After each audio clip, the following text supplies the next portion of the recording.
Your cat might insist on biting the leaves of your plants, or your dog might come over to sniff every pot like it's something to eat. And maybe, every time it happens, you think the same thing. Is this going to be safe for him? Having animals at home and enjoying a small garden, a balcony full of pots, or a patio with some green shouldn't be a constant worry. In this Senior Garden Club video, we're going to swap that worry for calm. We're going to design, step by step, a small pet garden with easy care plants, and above all, much safer ones for dogs and cats, whether you live in a house with a yard or in an apartment with a window that gets good light. Before we get into the details, it's worth keeping something very present. Dogs and cats love exploring with their mouths. They don't do it to mess with you or because they haven't learned. It's simply their natural way of knowing the world. The problem is that, in a home, that curiosity can run into plants that aren't the best for them. That's where the idea of creating a little garden designed with your animals in mind comes from. It's not about making your whole terrace edible for them. It's about offering them a few safe, interesting, easy to care for plants that at the same time let you feel more at ease when they come over to sniff around. The first big ally for cats, and a bit for dogs too, is catgrass. It's not a weird plant or anything special. It's very tender sprouts of grains, almost always wheat, oats, or barley, sown very close together in a pot. In other words, it's a pot full of soft little grass meant for your cat to bite, pull up, and swallow without any danger. These sprouts help the cat get rid of the hairballs that form when they lick themselves to clean. They add fiber that supports intestinal transit, and also, they work as entertainment. It's like a little natural toy that gives them something of their own to investigate. Growing catgrass at home is one of the easiest things you can do in gardening. You can sow it almost any time of year if you keep it indoors, as long as you have a spot with good light. You only need a pot about 3 to 6 inches in diameter, with holes underneath so the water can drain and won't build up. You fill it with a universal potting mix, the kind they sell at any garden center or big supermarket, without needing strong chemical fertilizers or anything like that. If you have back or knee issues, it's a good idea to use pots you can place at waist height, on a sturdy table or a shelf, so you don't have to bend down every time you water it. The most important part comes right after, the moment you sow the seeds. Instead of putting in just a few seeds, here you want to do almost the opposite. The idea is to cover the whole surface of the pot with seeds, very close to each other, like you want to fill every bit of space.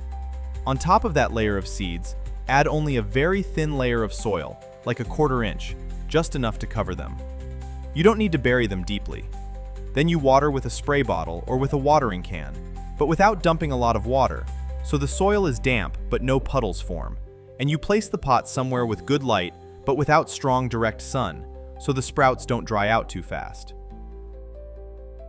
Between 3 and 7 days later, depending on the temperature in your house, you're going to start seeing the first little green threads. It's a really nice feeling, almost like watching a tiny lawn grow in miniature. When the grass reaches about 3 to 4 inches tall, you can give it to your cat. You just put the pot on the floor or on a stable surface where they can reach easily and let them investigate it. Most cats understand quickly that it's for them, and they start biting and chewing, very focused. With dogs, you should be more careful. If they're very food motivated, they might try to swallow the grass in big bites. A safer way is to cut a few sprouts and mix them once in a while into their food, in small amounts, always watching how it sits with them. The idea isn't to give them a whole plate of grass, just an occasional add-on. This pot of catgrass doesn't last forever. Usually it stays in good shape for 1 to 3 weeks. After that, the sprouts start turning yellow and looking old. When it gets to that point, the best thing is to remove it and sow another one. A really useful trick, especially if your cat falls in love with their new salad, is to have 2 pots sown a week apart. While one is at its best, the other is growing.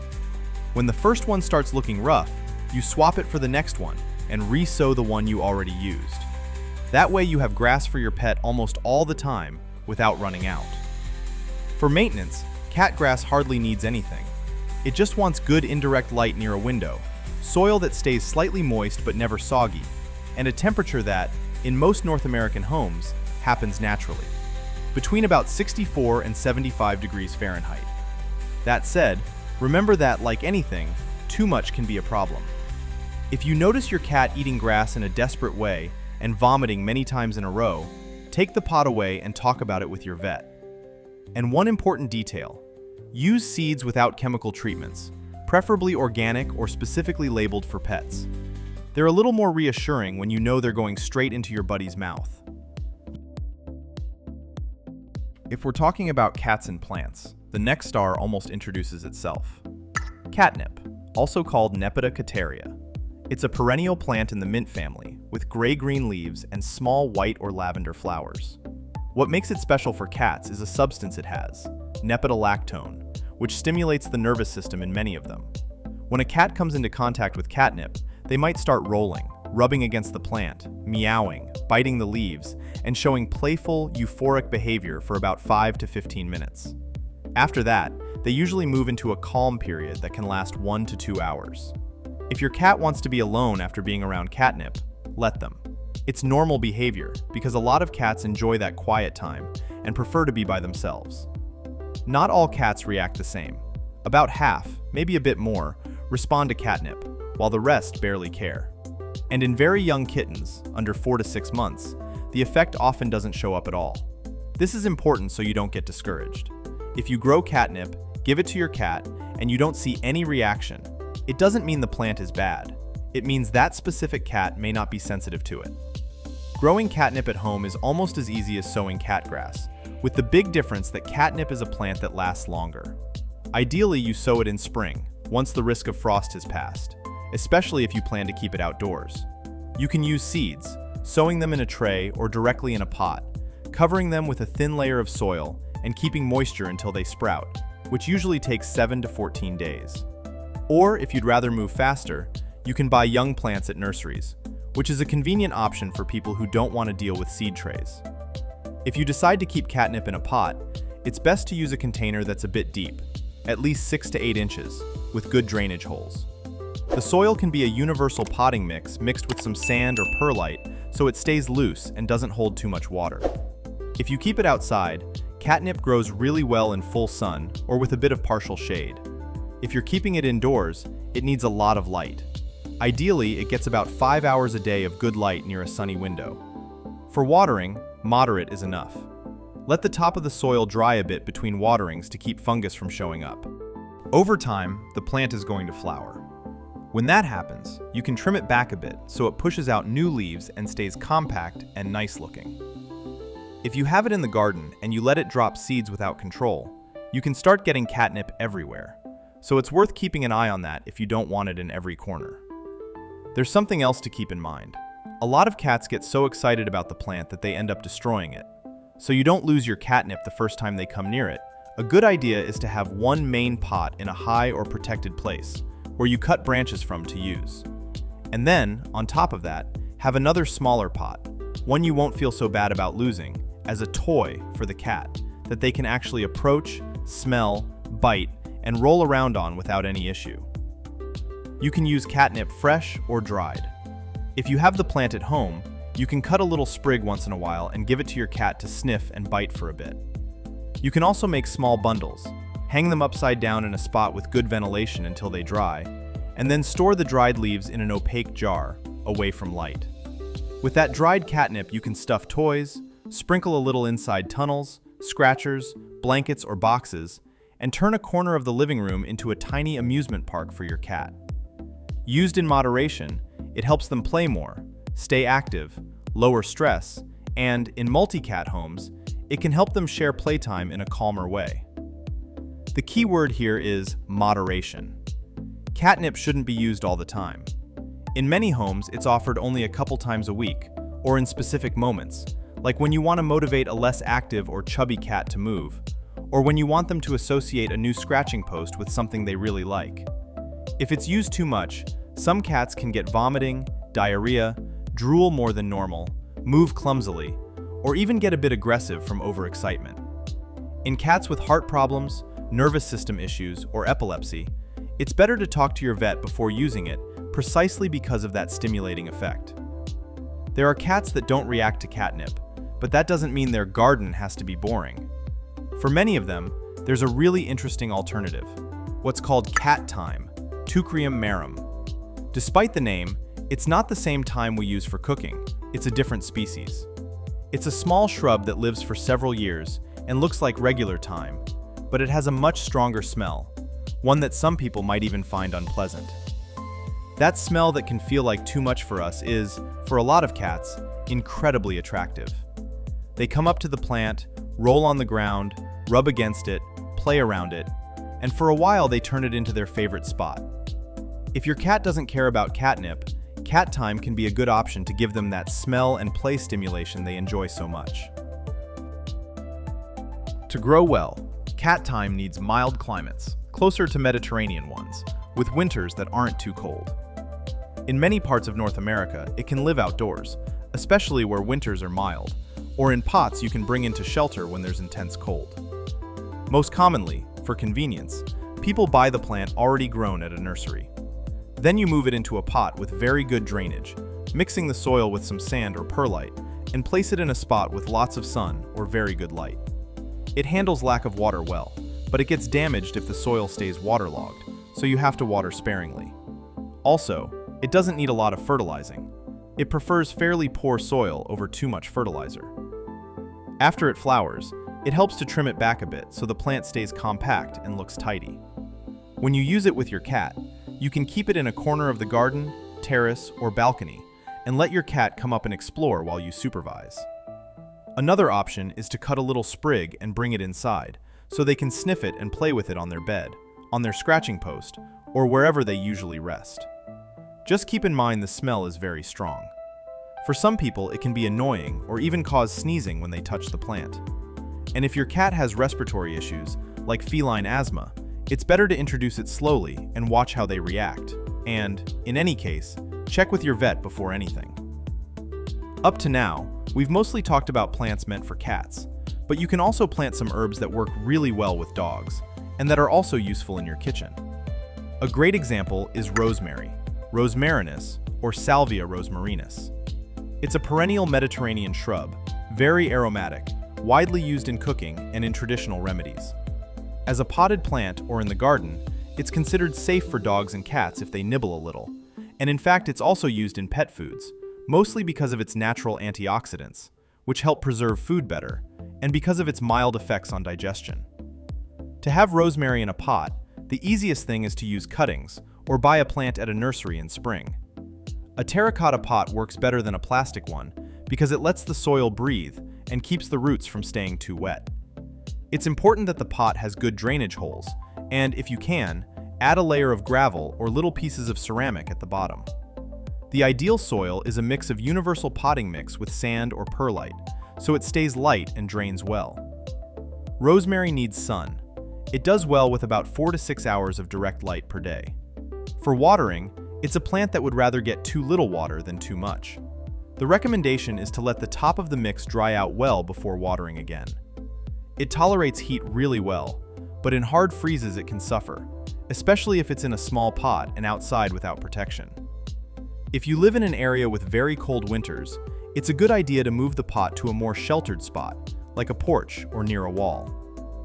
As for care, it's enough to trim it a bit after flowering so it stays compact and keeps a good shape.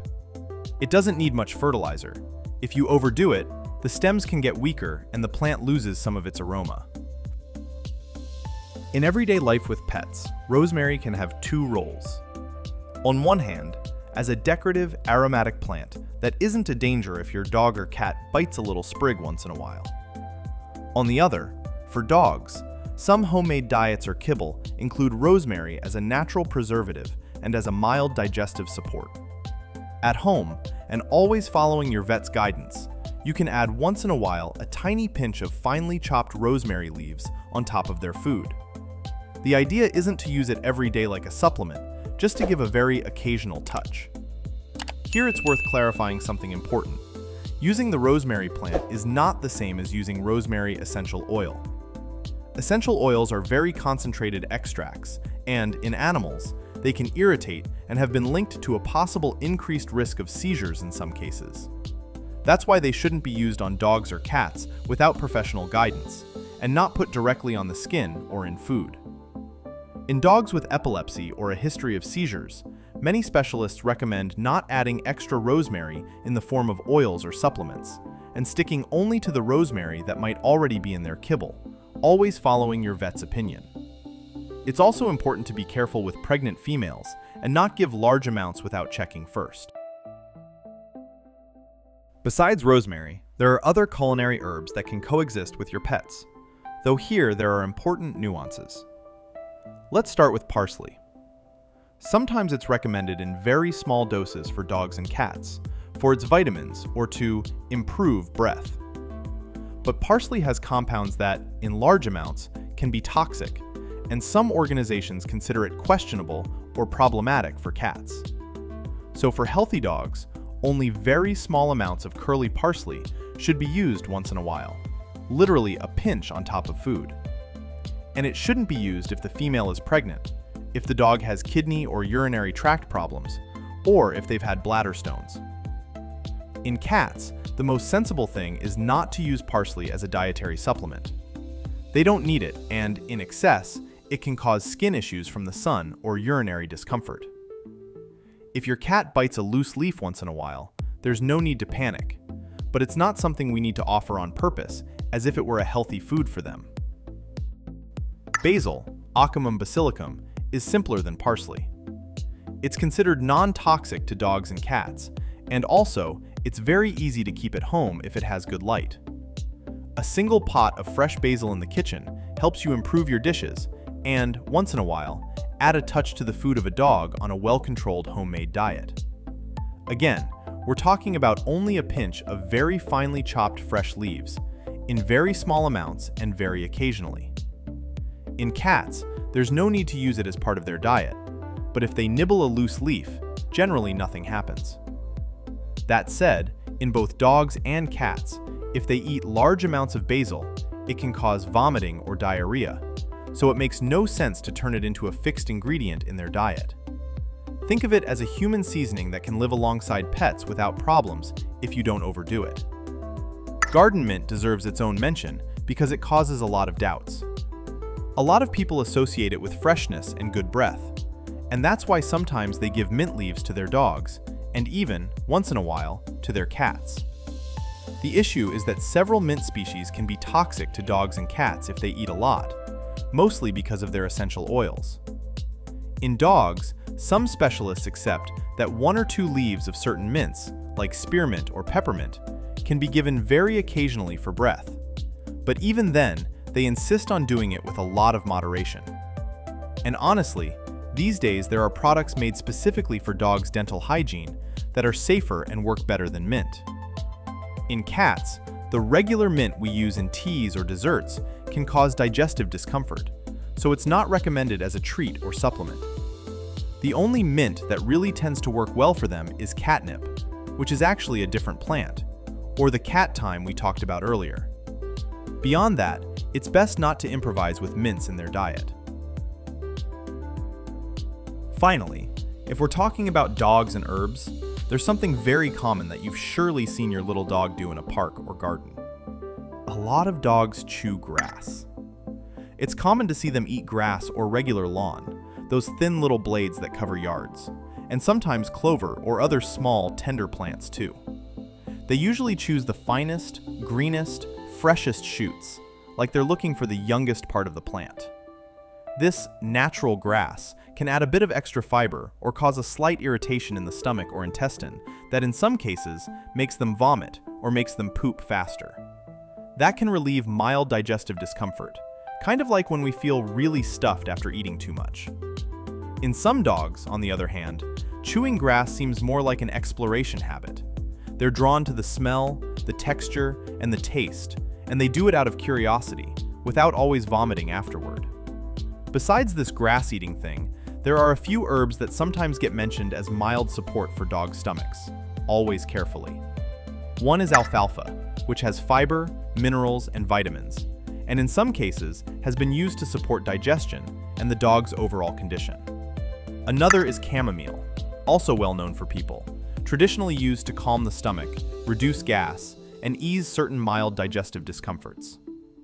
In dog diets that are very well controlled and reviewed by professionals, Small amounts of these plants can show up as support at specific moments, but not as something given just because. However, and this is fundamental, the fact that an herb is natural doesn't always mean it's safe for dogs. A lot of medicinal plants for people aren't safe for them and can be toxic, trigger intense vomiting, diarrhea, abdominal pain, or effects on internal organs like the liver and kidneys. So even if you hear that alfalfa, chamomile, or other plants are good, it's not a good idea to use them on your own. If you're interested in using a remedy like that, talk first with your vet or an animal nutrition specialist. Tell them what plant you want to use, in what amount, and for what purpose. That way you can take advantage of what really helps, and at the same time, avoid problems that can be prevented. In all cases, there are some basic shared rules that are worth keeping very clear. The first, avoid concentrated essential oils from these plants, unless a professional has recommended them to you specifically. Something that's safe as a plant in a pot can become irritating or dangerous when it's concentrated as an oil. The second, introduce each plant little by little into the animal's life. If your cat has never had cat grass, don't suddenly drop an entire jungle in front of them. Start with a small pot, see how they use it, notice if they vomit, if they act weird, or if they seem uncomfortable. The same goes for catnip, cat thyme, or any new herb you want to offer your dog. The third rule, and the most important, is to listen to your vet. They're the person who knows your animal's history, knows if they have digestive issues, kidney disease, heart problems, or nervous system conditions. And they can tell you what plants might work well for them, and which ones are better not to use. If after introducing a plant you notice your dog or cat vomiting several times, having diarrhea that won't go away, scratching a lot, acting strangely, or being too sleepy or too keyed up, it's time to remove that plant, see if they improve, and call the vet. When you take care of a garden past a certain age, what you want most are simple things. Things that don't take much work and don't force you to do big physical effort. This pet garden goes right in that direction. Cat grass gets sown in a few minutes and only needs a little watering with a spray bottle. Catnip and rosemary, once they're well established, are happy with moderate watering and a light trim once in a while. Basil tells you quickly when it's thirsty because it droops, and cat thyme basically only asks that you leave it alone. You don't need special tools or to spend a lot of money, just a few sturdy pots, good potting soil, and the same attentive care you already give your plants and your animals. Little by little, your garden stops being only yours and becomes a space you share with your animals. Maybe you'll notice your cat spending more time on the balcony, sniffing the cat thyme and nibbling the cat grass, and less time trying to chew your ficus while scratching your couch. Or maybe you'll see your dog lie down to rest next to the rosemary pot after a walk, and start associating that smell with calm and with being at home. That's really the value of this little garden. It doesn't just make your house look nicer, it also improves the day-to-day life of the ones who share it with you. If you made it this far, you already have the basic ideas to put together a small garden for your pets. More cat grass and catnip, rosemary and basil placed well, and fewer scares with plants you don't know are safe. It doesn't matter if you have a big patio or just a tiny little balcony. With a few well-chosen pots, you can give your animals a more interesting, relaxed, entertaining space. And at the same time, you can enjoy a nicer little green corner. At Senior Garden Club, we want to be with you right there, taking care of your plants and your four-legged companions with common sense, without making things more complicated than they need to be. If this video helped you, I invite you to subscribe, leave a comment telling us what plants you have in your garden to make your pets happy, and share it with someone who has a home, a garden, and animals. See you in the next video.